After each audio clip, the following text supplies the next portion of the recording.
We interrupt your regularly scheduled program to bring you another episode of We Can Help with Dave and Woody, already in progress. Dave, you really shouldn't call yourself by that name. Well, That's disturbing. it's self-deprecating. Have you seen that new TV show coming out called I think it's called The Paper? Yeah, It's I've watched it. It's the same people that did The Office. I guess I'm not writers or anything, but I guess producers or something along those lines. Is it so the one lady, the guy who shows up as the new editor says something when he made fun of himself, and the Latin, I think he's Latino. She goes, "Oh, that you shouldn't be so self-dep." What'd she say? Defecating. Defecating. And he's like, "That's not the word." Yeah, I'm not a big fan of her character, at least yet. It's kind of annoying. When is it on? Is it on network TV? I don't know. I have Peacock, so I just watch it when I have time. I can't tell you a program. Do they have program anymore? Does TV... on TV? Yes, I think so. I don't. The only thing I watch local channels for now is sports. So Fox, CBS. So must-see TV is gone. Yeah, I assume so. I don't know. They still may market Thursday evenings under that, but certainly.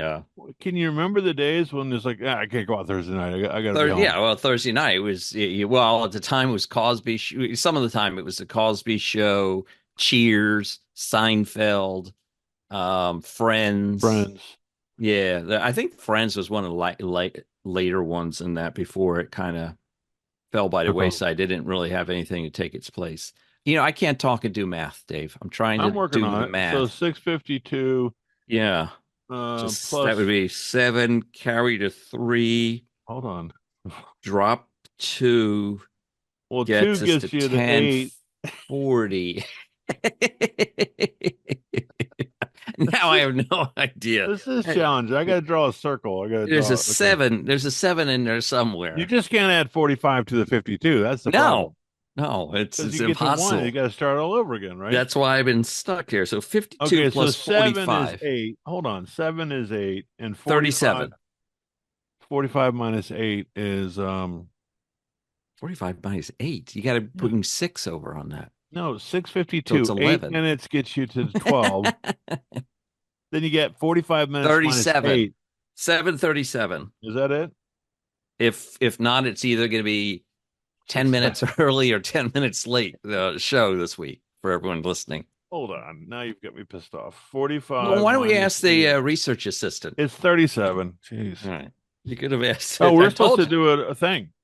Oh, yeah, that's right. You want mellow or upbeat? Upbeat. Alexa, we're ready for that upbeat intro for We Can Help with Dave and Woody.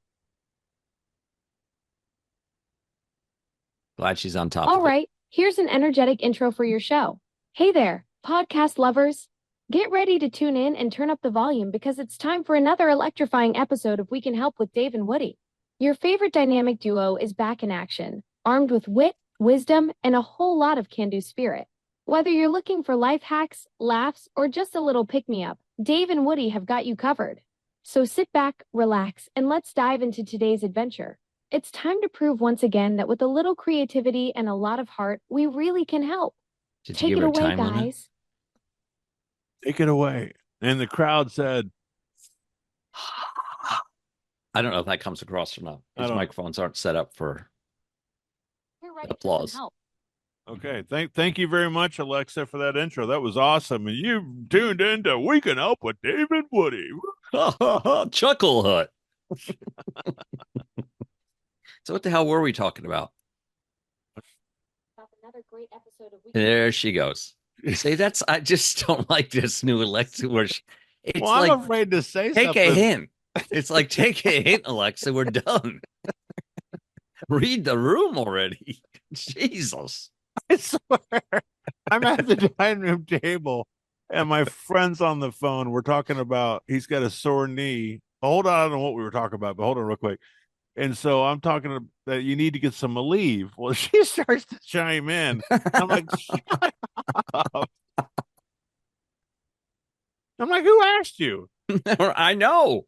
And then if you say thank you, it's like it's last man standing. It's whoever says something last. She's always got to get the last word in. Yeah, it's no good. So, but you know what? Oddly enough, I was on a business trip last week. Yeah, where'd you go? I went to Dallas, Texas. Downtown. DALLAS. Yes, Dallas. Dallas. I hadn't been downtown Dallas probably since what was that tour called? The Lone Star tour for Infested. The old Lone Star. Someday we got to talk about Infested on here. That is a subject. Did y'all do a Lone Star tour? Yeah, we did a Lone Star tour. We started in Dallas. We went to San Antonio, and then we went to Corpus Christi, up to Houston, and then back to Dallas. Was this another budget rent-a-car fiasco? Well, not that we flew to Dallas and then partook of a rental. You know what's funny? The rental car we got, I don't know, we got a couple miles down the road. I don't know. JoJo was with us on that tour. And for some reason, there was a load of pornographic magazines under the front seat. We were like, what the hell is load? Okay. Not in the magazine. Hey, now. Yeah.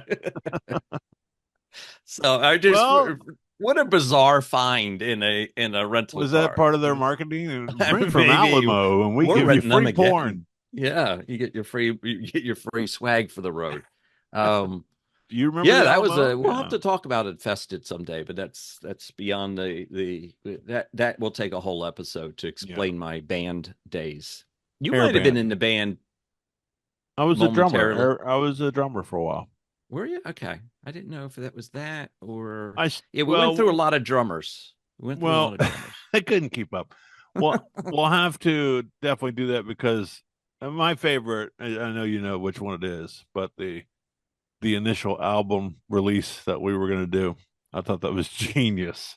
The silent album. Yeah, that was the second album. That was the second album. I knew you were going with that. The first one I get so excited when I talk about the silent album. It's just it's marketing genius. We could have pulled it off. It may not have lasted on the shelf very long, but we thought about making the first release, but we thought it better to get an audience first. So we went with Greatest Hits Volume 2 as our first release. You went Mel Brooks on it and said, let's see, we're getting down this path. I got to reserve for another day. And our first. Was there any drinking involved in those meetings? No, never. We had a big show to do, Dave. We couldn't be out there drinking. So yeah, that's right.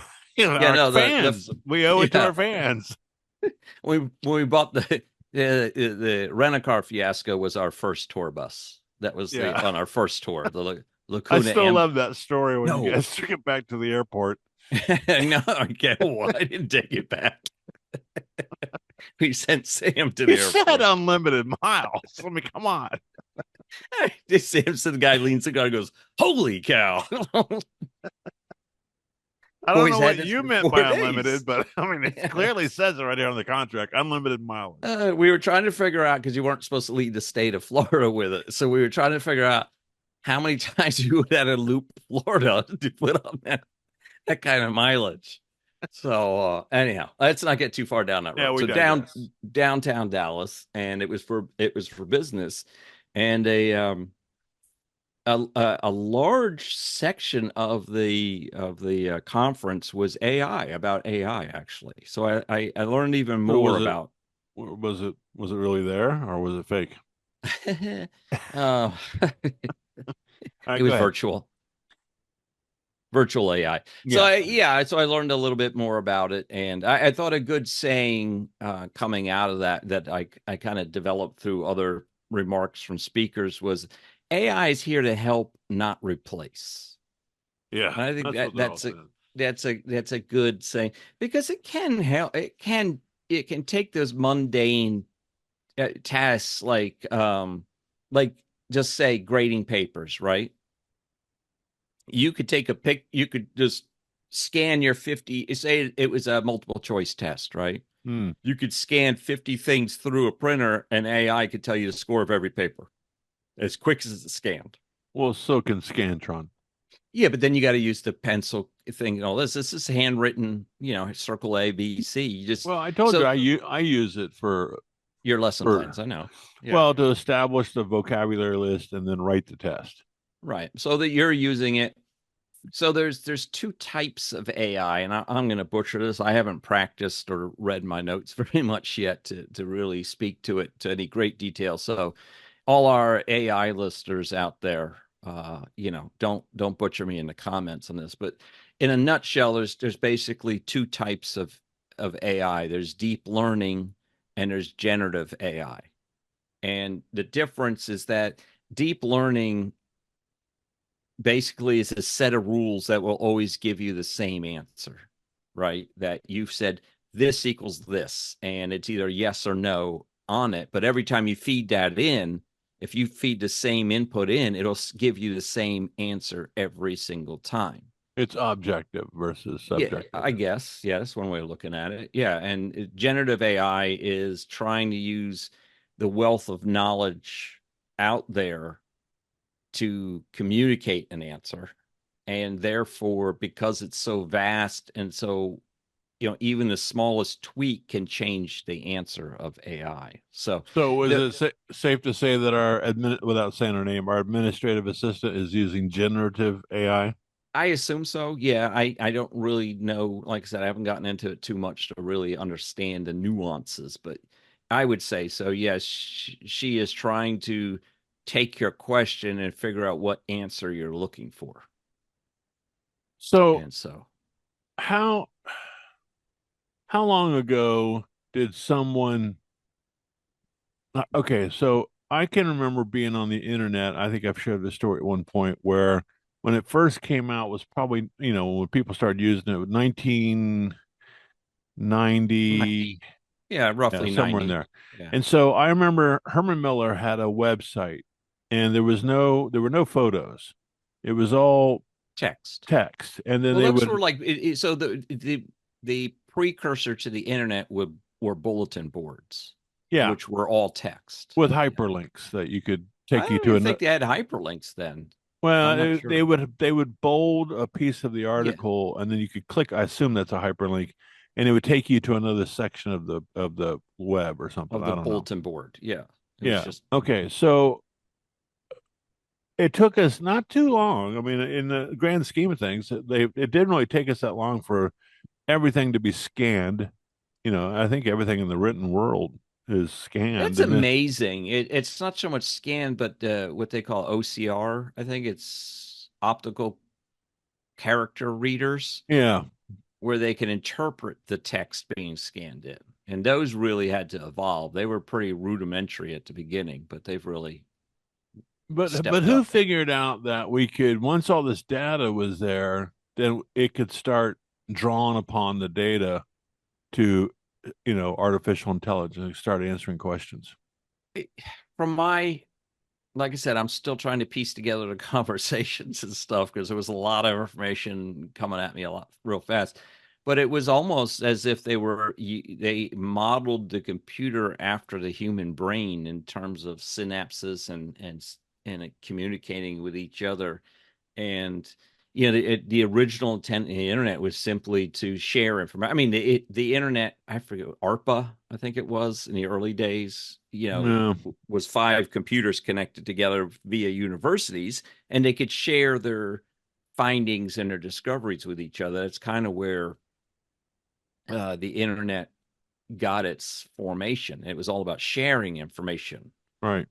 And then, of course, Al Gore helped push the internet into where it is today. So, yes, that's a true story. Actually, do you know that?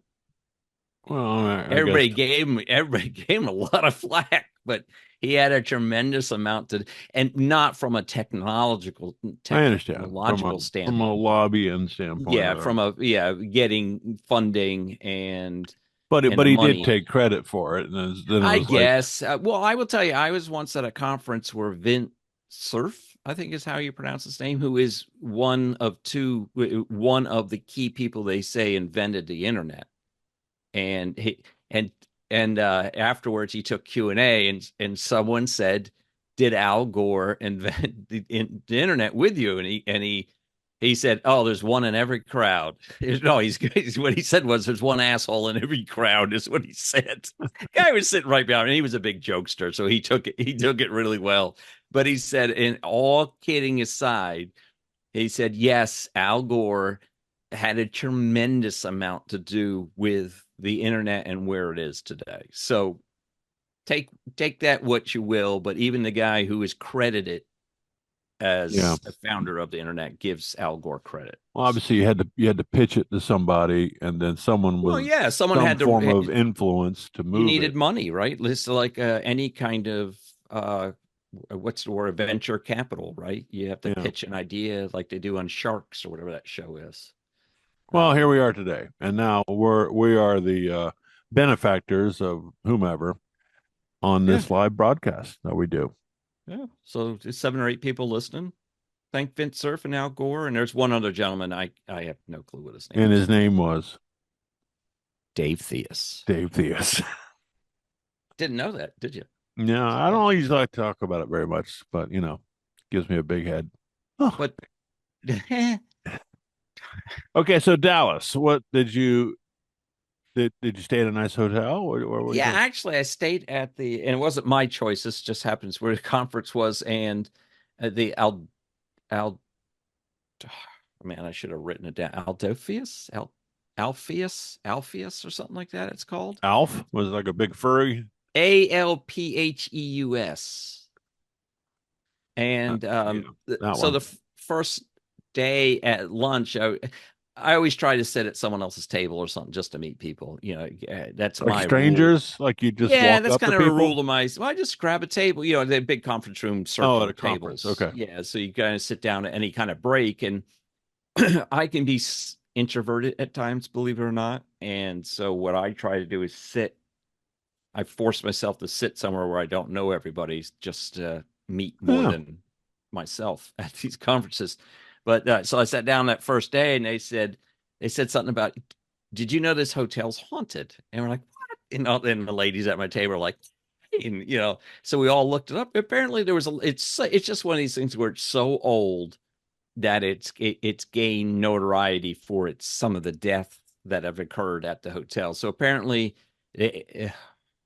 19th floor is haunted at this location because some jilted bride jumped from the 19th floor or something like that, so her soul still haunts the hallways.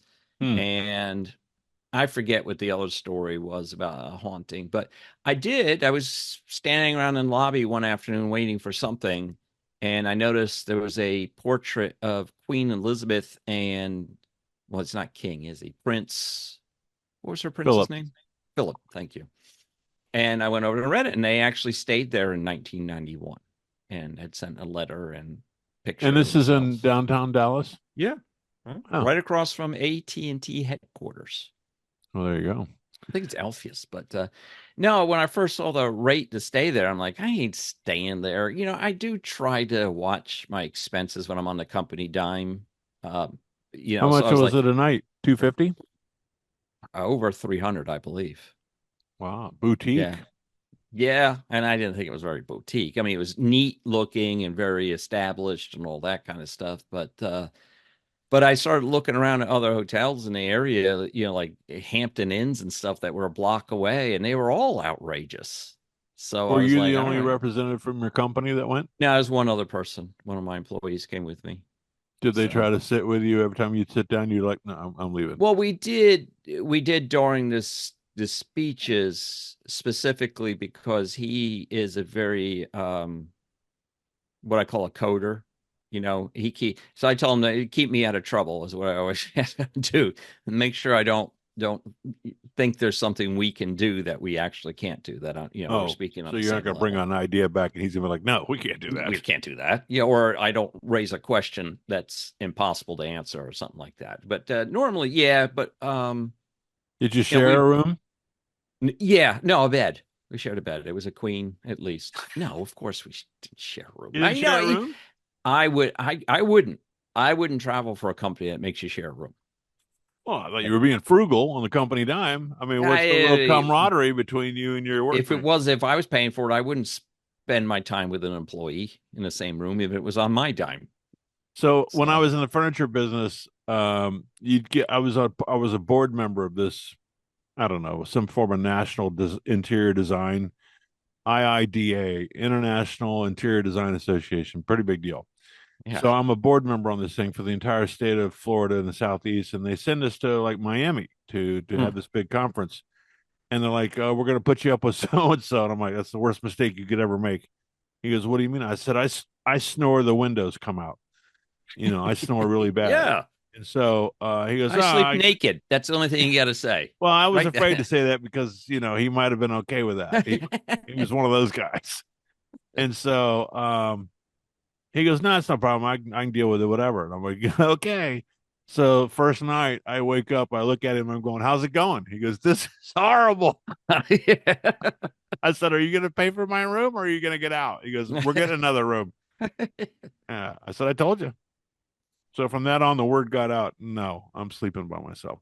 Have you ever worked for a company other than that made you share a room? No, not a company. That was an association that, Oh, that's right. That's even weirder. It was strange. And I just told them, "Look, I'll pay for it." And they said, yeah. I think they kicked me off the board after that. I don't know. After that whole episode, we can't have this guy snores too loud. Yeah, and now I don't snore anymore. So how do you know? Well, I have a trachea and I just open it up and it breathes for me. No, I don't. I set you up for the old Three Stooges line. Oh yeah, I don't know that one. I stayed up all night one night and I didn't snore once. Yeah, I'm not a big Stooge fan. I don't know that stuff. Ugh, greatest show ever. All right, we're all over the place. So are we done with that? We were planned on starting with a certain subject. Well, Big D. Yeah, I know, but it was something before that. You said, "Oh, let's start the show so we get onto this subject." We were arguing about something. Crap. Why do we do that to each other? I don't know. I didn't even write it down. Well, she had some. Go ahead. Well, I was going to say on my way home. So speaking of Rock Hudson, we were talking about Magic. Magic. That's what it was. Magic. You cried when he announced his diagnosis. Okay, let's recap. Let's restate that. I did you not say? I did, but that makes me sound like a weirdo. So let's back up a minute. The question on the table was Woody was doing his normal to see who lived and died on today. Rock Hudson died. Right. No, on my birthday, because my birthday was last week. Happy birthday, Woody. Yeah, I know. I was insulting you for not wishing you. Thank you, Danny, out there, and JoJo. Do we have any things that we can? Let's see here. Happy birthday. There you go. There you go. How about that? That's nice.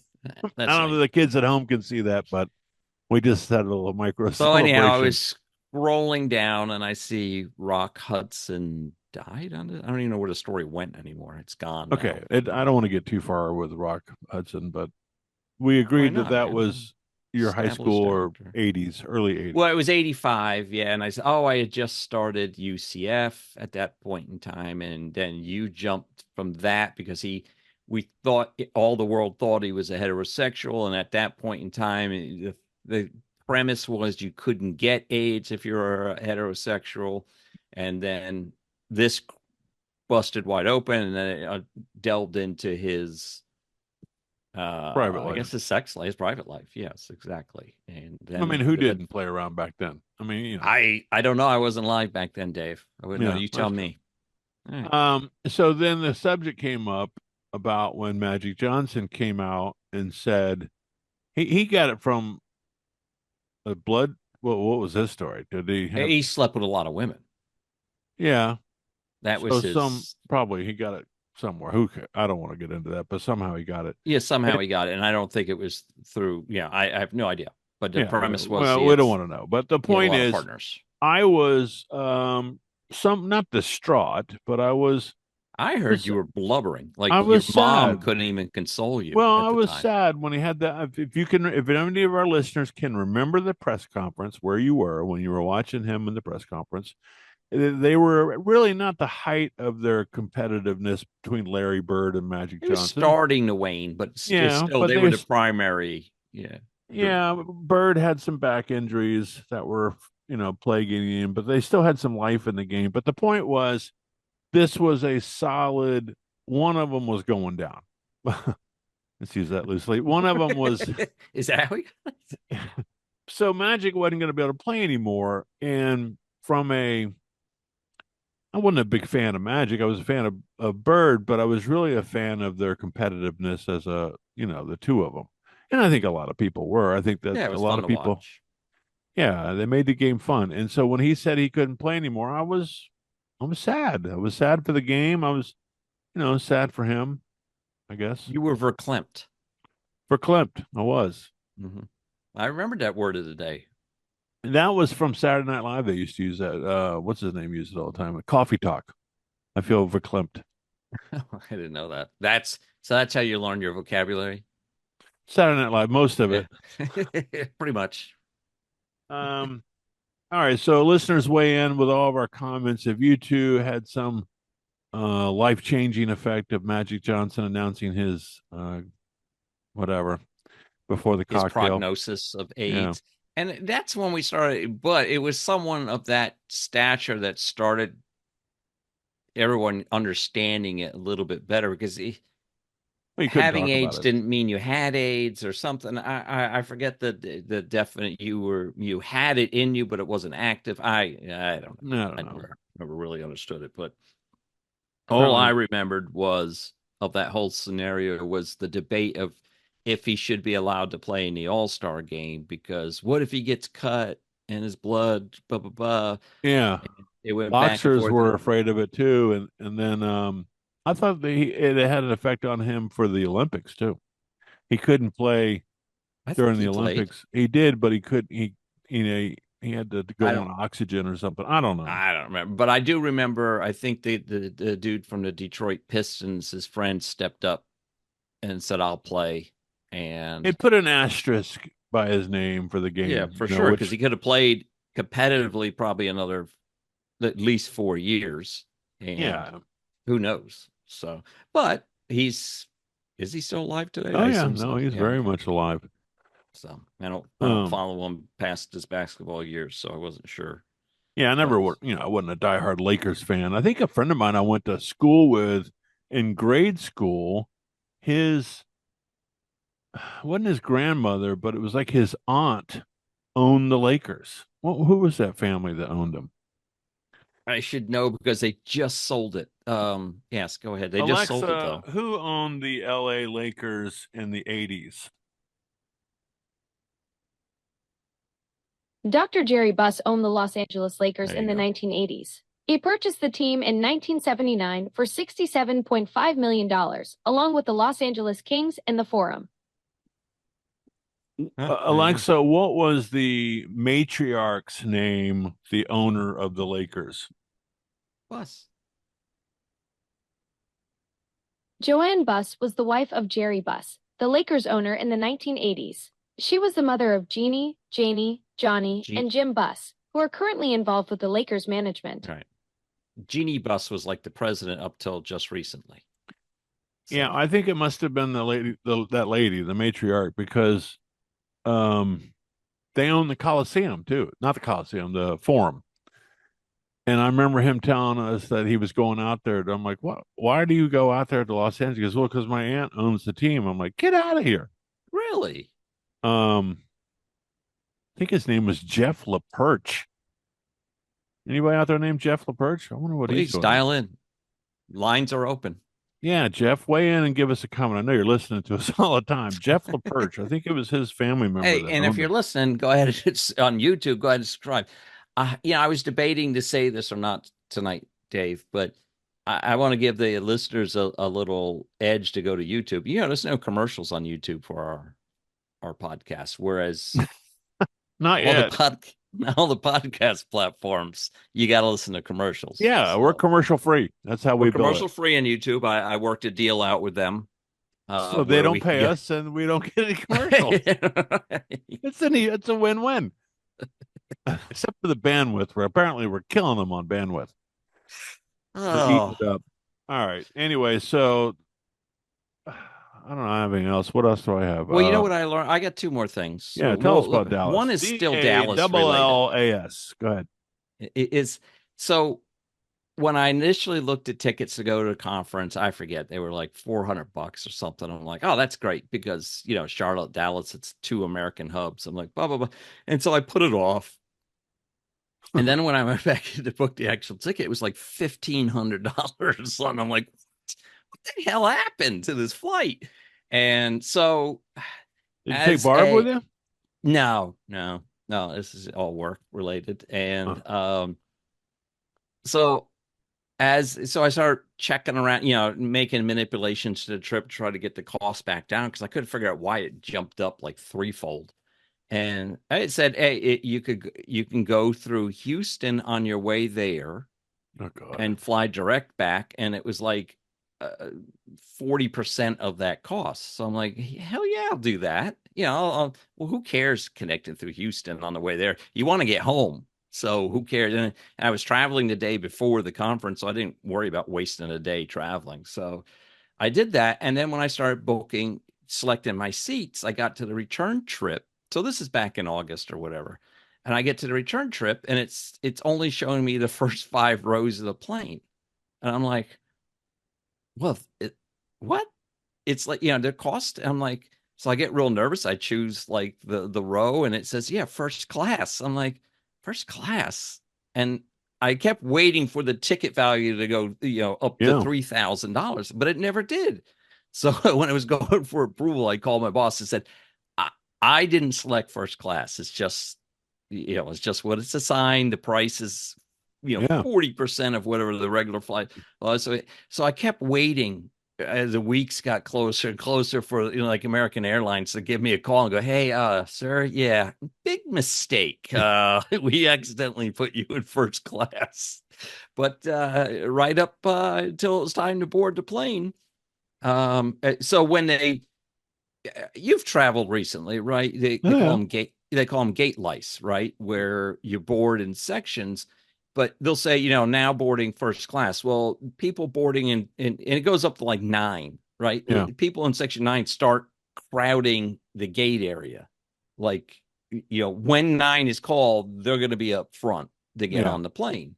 And so. Which I never understand because everyone has a assigned seat, right? At that point, it's about the overhead space, I guess. There's no one wants to have to check. They're just trying to show everybody that I got first class, but whatever. Well, that's what I was going to say. So, well, you can't go because now that it's all digitized, if you try to go first, it kicks you out of line when they scan your boarding pass. They'll say, sorry. Right, so did you get it or not? Did you get the first class? I got first class. So when they announced now boarding first class and all the gate lights started piling in front, I said, excuse me, first class here.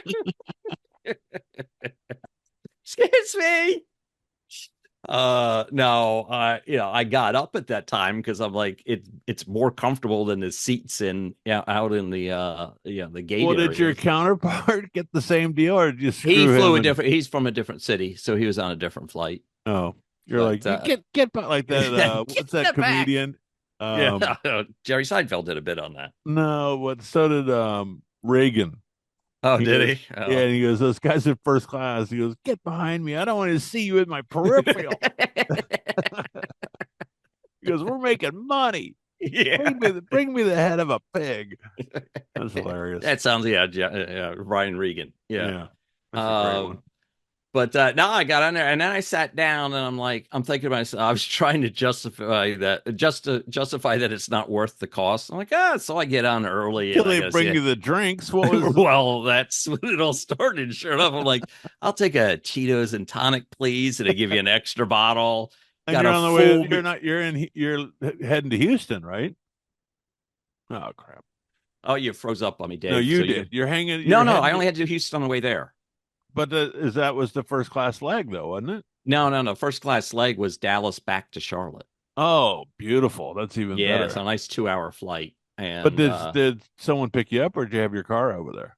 I had my car over there, so I had to watch how much I took in.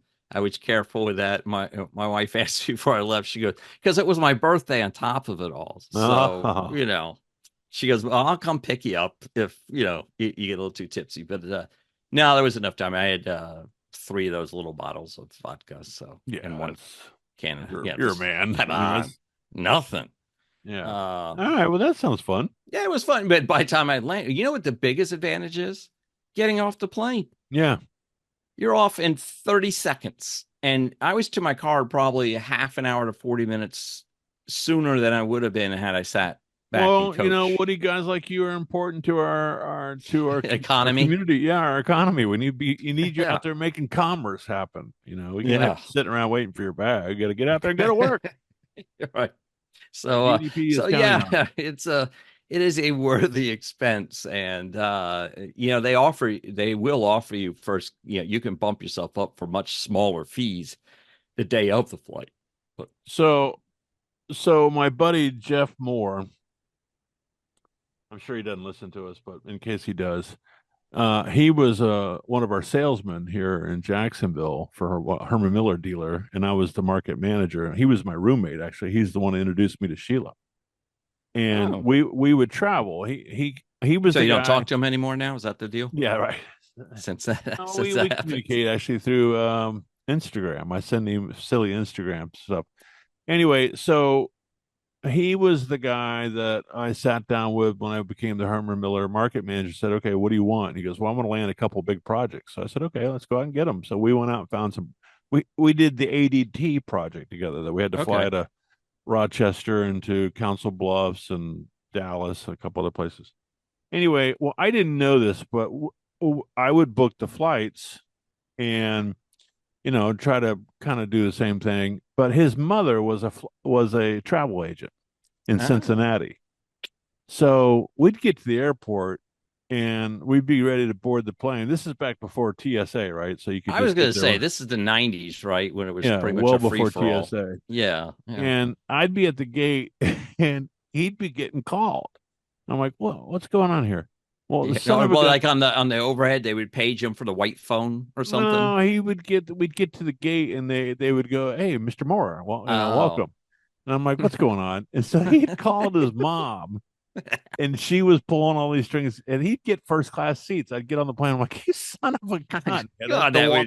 You were probably twice the size too, right? I'd have to walk right past this guy. He'd be sitting there, hit with a drink already in his hand. But he pulled that stunt about 2 or 3 times, and finally, I called his mom and said, "Don't ever do that again, unless you're going to get me a seat too." So, I think travel agents get all those free drink coupons though too, which he was gold back in the day. So I think I got first class seats with him one time on our way home from somewhere that she hooked us up with. You didn't fly enough to have points and upgrades and stuff? No, most of my flying was Southwest because I went to South Florida twice a week. And those seats were a free for all back then. The coolest thing about Southwest back then was the seats faced backwards, so you could get some of them did, right? Yeah, or something. Yeah, they could pile. Which was kind of a weird experience, especially at takeoff, because you felt like you were pressing down on your feet on the floor to make sure you weren't going to be in the guy's lap. Slide across the. It's like, hey, how you doing? How you doing? That was your move to meet ladies, right? Hey, I'll sit here and just collapse on top of you at takeoff. That's my move. It'll be fun. Oh, I forgot my seatbelt again. Oops. Yeah. Anyway, man. Yeah. Well, we got like five minutes left, but something I discovered today. Do you know where Burger King started? Well, the rumor is in Jacksonville. It is true. Yeah. Right down on Main Street. Oh, really? Is it still there? Well, there is a Burger King there, but not the original. Well, the original was called Insta Burger King. Yeah, there's a, it's one of those folklore stories, but I think there's enough historical data that there were several places that had King involved. But I think the original, what we know today to be BurgerKing, was founded in Jacksonville. Yeah, and then some guys in Miami who had kind of sort of bought a franchise. Yeah, I think a lot of that stuff was stolen back then, Yeah, well, the Burger King guys stole it from the McDonald's guys. So they went out to California to see what they were doing and came back to Florida, and they bought these machines called Instas. And that's what made their burgers with flames. Not in the way it's done today. The guys in Miami invented that machine to do it quicker. The flame broil, Yeah, the flame broil. But anyhow, so that's how they got their start. And then the boys in Miami were more business savvy and said, "Hey, let us buy it, and we'll take it big time," kind of thing. So there you go. It started in the 50s, I think. You know, say 54 or something like that. 57, yeah. I don't know, somewhere in there. So that was an interesting little fact. Side note. And I'm really surprised I remembered it long enough to talk to, because I didn't write it down as a note. Well, there you go. So. We don't have. I've got a holiday coming up, Columbus Day. Oh yeah, I thought it's Indigenous Peoples Day. Well, it's actually a virtual planning day. That's what we call it. And isn't that in like February though? January? Hold on. Alexa, when do we celebrate Columbus Day?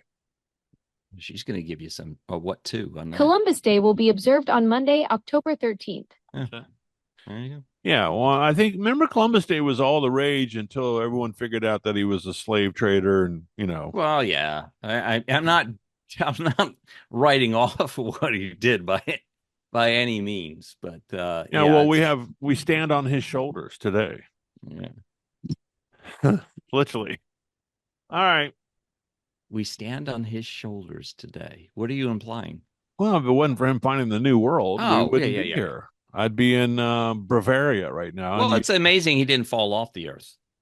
The origins of flat earthers. They were warning Columbus. We got to do that. When we, in the spirit of infested tours, we're going to have to come up with a Dave and Woody tour. Okay. And actually, let me talk to you offline about another event I'm thinking about. Okay, but I would like to, if we do that, incorporate a calendar where we can go stop in on some flat Earth guys and maybe, have a chat. Well, attend one of their conferences. Yeah, I think I don't know if I could pull it off the whole time. I would say 80% of the people there are there to make a joke of the 20% that are there for real. I don't know. So unless it's all about the swag, maybe that's what it is. Maybe all so. Right. Are we done? Yeah, we'll finish early. We're 3 minutes ahead, but we're good. Well, listen, all the commercial folks, breaks will take us to the full 45. Yeah, that's right. We always forget about that. Yeah. Keep us in mind when you're listening to us in the audio version spot. Do we want to try to get that over there? I don't know. We'll figure that out. Spotify, Spreaker, iHeartRadio, and of course, YouTube. I'm on Woody's side now. Let's get this YouTube thing going. If you like what you've heard, just subscribe. Jeez, it's really not that tough. It doesn't cost anything. And we're commercial free, so you can just skip right through the commercials and watch it. You don't have to worry until a few thousand people subscribe. Then you can go back. That'll be months. Yes. Months from now. We're months away from hitting 1,000. That's true. Okay. All right. Well, I want to say goodnight, Gracie. Good night, Gracie. See you later. Bye.